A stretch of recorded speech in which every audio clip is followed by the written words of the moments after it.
अस्सलाम वालेकुम class 10th। उम्मीद करता हूँ आप खैरियत से होंगे और अपना काम कर रहे होंगे। काम करने के सिवा गुजारा भी नहीं है हमारा। कैंपस उम्मीद है कि 15 को ओपन हो जाएंगे, तो तब तक घर में रह के टेक्नोलॉजी का फ़ायदा लें और इससे काम करें।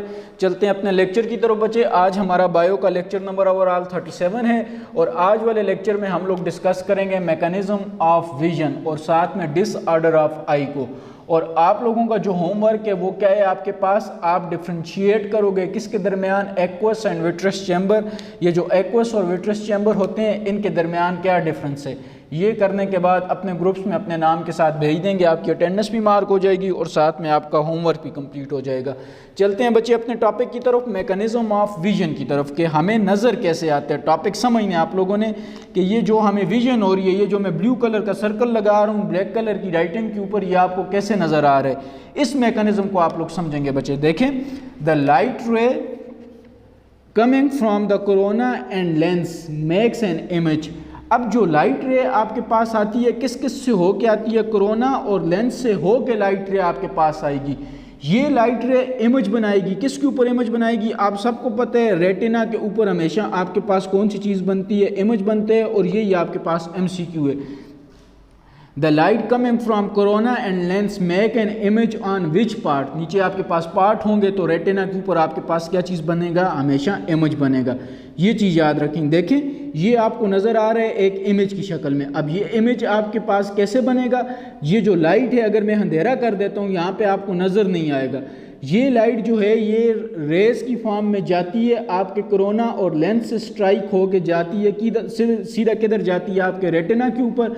अगर आपका रेटिना प्रॉपर काम कर रहा है या आपके लेंस आपके पास आपकी एग्जैक्ट पोजीशन पे हैं, तो तब आपके रेटिना के ऊपर कौन सी चीज़ बनेगी, इमेज बनेगा और आप लोग इसको देखने के काबिल होंगे। अब देखें होता क्या है, रेटिना के पास जो फोटो रिसेप्टर सेल्स होते हैं, रेटिना के फोटो रिसेप्टर सेल्स कितनी तरह के होते हैं, 2 तरह के। कौन कौन से, रॉड्स एंड कॉन्स।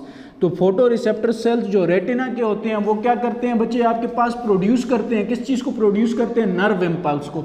इसका मतलब है नर्व इम्पल्स से हमारे जहन में आते हैं कि रेटिना का कनेक्शन किसके साथ होता है, न्यूरॉन या नर्व्स की मदद से कनेक्शन किसके साथ होता है, ब्रेन के साथ। अब देखें, the photoreceptor cells that it present at rods and cones of retina. Retina के जो फोटो रिसेप्टर सेल्स होंगे वो क्या चीज़ प्रोड्यूस करेंगे, नर्व इम्पल्स। किधर प्रोड्यूस करेंगे, in neuron of retina. Neuron of retina से भी ये चीज़ क्लियर होती है कि रेटिना का कनेक्शन किसके साथ होता है, आपके पास ब्रेन के साथ। अब देखें, जब न्यूरॉन ऑफ रेटिना में नर्व इम्पल्स प्रोड्यूस हो जाएगी तो ये जो रेटिना का न्यूरॉन होगा इसका जो एक्सान होगा, एक्सान ऑफ न्यूरॉन, रेटिना का जो न्यूरॉन होगा बच्चे, इसका जो एक्सान होगा ये आपके पास पार्ट होगा, किस चीज़ का पार्ट होगा, आपके पास ऑप्टिक नर्व का। अब ऑप्टिक नर्व का कल आपको बताया था कि ऑप्टिक नर्व क्या चीज़ होती है। दोबारा देखें, रेटिना की जो न्यूरॉन होगी बच्चे, न्यूरॉन के 3 पार्ट्स होते हैं, डेंड्राइट, सेल बॉडी एंड एक्सान। ये रेटिना का जो न्यूरॉन होगा इसका जो एक्सान होगा, रेटिना के न्यूरॉन का जो एक्सान होगा ये किसका पार्ट होगा, आपके पास पार्ट ऑफ ऑप्टिक नर्व। और ऑप्टिक नर्व का कल आपको बताया था कि ऑप्टिक नर्व जिधर से आई को लीव करती है उस पार्ट को किसका नाम देते हैं, ये भी चलें आपकी एक्टिविटी होगी, ब्लाइंड स्पॉट कहते हैं, मैं ही बता देता हूँ। अब देखें, axon of neuron is also a part of optic nerve. अब देखें, ये जो ऑप्टिक नर्व है ये क्या करेगी, आपके पास कैरीज करेगी इंफॉर्मेशन को। ये जो मैं आपके पास बोर्ड पे लिखा हुआ आपको नजर आ रहा है, ये इस इंफॉर्मेशन को कैरी करेगी, किसकी फॉर्म में कैरी करेगी, in the form of nerve impulse. किधर से उठाएगी, रेटिना से, और किधर लेके जाएगी, सेरिब्रम के पास। सेरिब्रम कौन सा पार्ट होता है आपके पास, लार्जेस्ट पार्ट।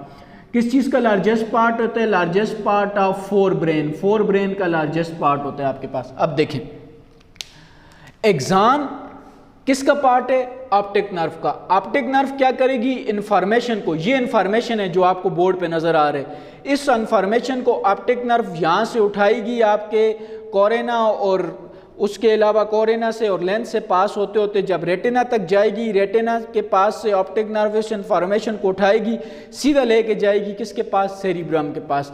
जब सेरिब्रम के पास ये वाली इंफॉर्मेशन जाएगी तो सेरिब्रम इस इंफॉर्मेशन की क्या करेगा बच्चे, प्रोसेसिंग करेगा, इसको रीड आउट करेगा। जब इसको रीड आउट करेगा तो आपके पास कौन सी चीज़ क्रिएट होगी, इमेज जनरेट होगा, ये क्रिएट होगा और आप लोग ये चीज़ देखने के क्या होंगे, काबिल होंगे। तो इस तरह हमारी आंख क्या करती है, काम करती है। दोबारा यहाँ पे आए, the light ray coming from corona and lens, वो वाली लाइट जो कोरोना और लेंस से आती है ये इमेज हमेशा कहाँ पे बनाएगी, रेटिना के पास। लेकिन रेटिना के जो फोटो रिसेप्टर सेल्स होते हैं, रॉड्स एंड कॉन्स, वो क्या करते हैं, प्रोड्यूस करते हैं, किस चीज़ को प्रोड्यूस करते हैं, नर्व इम्पल्स को। अब जब वो नर्व इम्पल्स को प्रोड्यूस करेंगे तो इसका मतलब है रेटिना के पास कौन सी चीज़ है, न्यूरॉन, और इस न्यूरॉन का जो एक्सान होता है ये पार्ट होता है किस चीज़ का, ऑप्टिक नर्व का। अब ऑप्टिक नर्व का काम क्या होता है कि ये रेटिना से ये वाली सारी की सारी information in the form of nerve impulse उठाते हैं और सीधा किधर लेके जाते हैं, सेरिब्रम के पास। सेरिब्रम का काम होता है कि वो इस इंफॉर्मेशन को प्रोसेस्ड करते हैं। और आपको ये जो बोर्ड पे लिखा हुआ नज़र आ रहा है ये किस वजह से नज़र आ रहा है कि आपके रेटिना से information in the form of nerve impulse किधर, ये सेरिब्रम, आपके सेरिब्रम ने इस इंफॉर्मेशन को प्रोसेस्ड किए और आपके लिए इमेज जनरेट किए। अब नेक्स्ट चलते हैं बच्चे नेक्स्ट टॉपिक की तरफ। नेक्स्ट टॉपिक के आपके पास डिसऑर्डर ऑफ आई। अब सबसे पहले डिसऑर्डर की डेफिनेशन। अब डिसऑर्डर की डेफिनेशन क्या है, हमें इसकी डेफिनेशन पता होनी चाहिए। आई आर्गन है, कोई भी आर्गन या सिस्टम जब हम लोग पढ़ेंगे बच्चे, मैंने आपको बुक के स्टार्ट में कहा था साथ में उसके डिसऑर्डर्स लाजमी पढ़ेंगे, तो आई के डिसऑर्डर भी डिस्कस करेंगे। अब डेफिनेशन क्या है, when some defects occur to eye, जब कोई भी डिफेक्ट से मुराद है नुकसान, आई के किसी भी पार्ट में आपके पास, आई के 3 लेयर्स होती हैं, तीनों लेयर्स में से किसी भी लेयर्स के पास और आई के किसी की भी पार्ट के पास जब कोई भी डिफेक्ट होगा, अकर टू द आई से मुराद आई के पूरे ऑर्गन्स के अंदर, that will disturb the vision of person, ये क्या करेगा, किसी भी शख्स की विजन को क्या कर देगा, डिस्टर्ब कर देगा। अब आई की जब हम लोग बात करते हैं बच्चे, तो मैंने आपको क्या बताया था अपने पहले लेक्चर में कि जो आई की होती हैं कितनी लेयर्स होती हैं, 3 लेयर्स होती हैं। कौन कौन सी, आउटर लेयर होती है स्क्लेरा, मिडल लेयर होती है कॉरेड और इनर लेयर होती है आपके पास innermost layer is retina. अब इन 3 लेयर्स के किसी भी पार्ट के पास कोई भी डिफेक्ट होगा तो नुकसान क्या होगा, जो डिस्टर्ब करेगा वो किस चीज़ को करेगा, विजन ऑफ अ पर्सन। अब डिसऑर्डर्स, अब बच्चे डिसऑर्डर्स हम लोग कहते हैं आई के अंदर डिसऑर्डर्स कैसे होते हैं, हम लोग कहते हैं आई का काम होता है ये क्या करते हैं, सेंड करते हैं, भेजते हैं ह्यूज इंफॉर्मेशन टू ब्रेन। सबसे ज़्यादा इंफॉर्मेशन आई भेजती है, किसके पास भेजती है, आपके पास दिमाग के पास। ये आप लोगों ने ये लाइन देख ली यहाँ पे लगी हुई, फॉरेन इंफॉर्मेशन ब्रेन के पास जाएगी। किसी को कट लगता हुआ देखते हैं, कोई न्यू चीज़ देखते हैं या नेचर को एंजॉय करते हैं या रोड पे जाते हुए कोई चीज़ देख लेते हैं, तो ये सारी चीज़ें, ये सारी इंफॉर्मेशन हमेशा आपके कौन सा पार्ट दिमाग के पास भेजेगा, आई।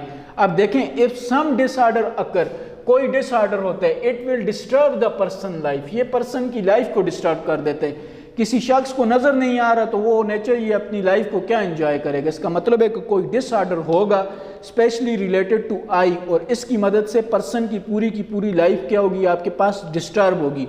और कुछ डिसऑर्डर्स तो इतने सीरियस होते हैं, अगर हम लोग उनके टाइम के ऊपर क्योर नहीं करेंगे तो वो लीड करेंगे या that will occur to blindness, वो किस में चले जाते हैं आपके पास, ब्लाइंडनेस में। और कॉमन डिसऑर्डर्स जिससे मतलब हर 10 में से 2 लोग अफेक्ट करते हैं, वो कौन कौन से होते हैं, 2 होते हैं। एक होता है आपके पास मायोपिया और एक होता है हाइपरमेट्रोपिया। ये एक होता है शॉर्ट साइटनेस और एक होता है आपके पास लॉन्ग साइटनेस। एक में इंसान को दूर की चीज़ नज़र नहीं आती और एक में इंसान को करीब की चीज़ नज़र नहीं आती। अब देखें, मायोपिया हो या हाइपरमेट्रोपिया हो, दोनों में क्या चीज़ होती है, जो इमेज होता है ये रेटिना के ऊपर नहीं बनता। एक केस में इमेज रेटिना से आगे बनते हैं और एक केस में इमेज रेटिना से पीछे बनते हैं। दोनों की ट्रीटमेंट होती है with the help of glasses. तो कल वाले लेक्चर में इंशाल्लाह हम लोग डिस्कस करेंगे मायोपिया एंड हाइपरमेट्रोमिया। उम्मीद करता हूँ हाइपरमेट्रोपिया, उम्मीद करता हूँ आपको ये समझ आ गया होगा। कल वाले वीडियो लेक्चर तक अपना ख्याल रखिएगा, अपना होमवर्क करके भेज दीजिएगा, differentiate between aqueous and vitreous chamber. शुक्रिया, वस्सलाम, खुदा हाफिज़।